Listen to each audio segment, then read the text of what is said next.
M-am sculat cu ideea concretă că exprimarea din textul istriot Caruzaghia stati eratiera viecea stara este o exprimare tipică din poveștile cu făt frumos, foarte stranie, și anume calul și sabia, calul și armele tatălui din tinerețe pe care le cere făt frumos atunci când pornește la luptă împotriva zmeului sau ceva de genul ăsta, când pornește într-o mare expediție. Există asemănare fonetică, concretă, carui, calu, sagia, zagia, sagia, sabia, stati, ale tatălui.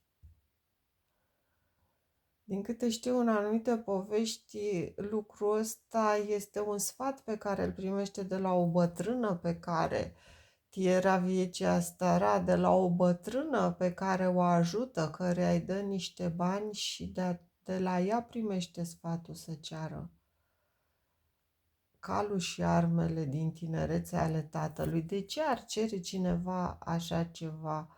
Adică ce? Ceilalți frații își luau cai grași, frumoși, tineri, sănătoși și arme noi, nouțe, își alegeau și haine bune și totuși nu reușeau în întreprinderile lor. De ce trebuia să-și aleagă niște lucruri vechi? Sunt lucrurile, asigură lucrurile vechi, asigură reușita versus lucrurile noi, pentru că asta face parte din reușita eroului.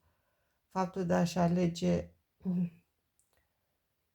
calul, să zicem în ziua de azi, căruța e mașina și hainele tatălui din tinerețe.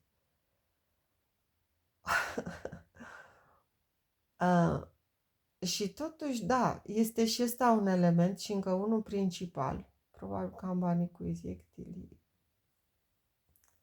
acuia caxochitu fiind armele, iar cambanii cu iziectili, hainele din tinerețe ale tatălui, care în mod inexplicabil au efectul ăsta de a asigura reușita.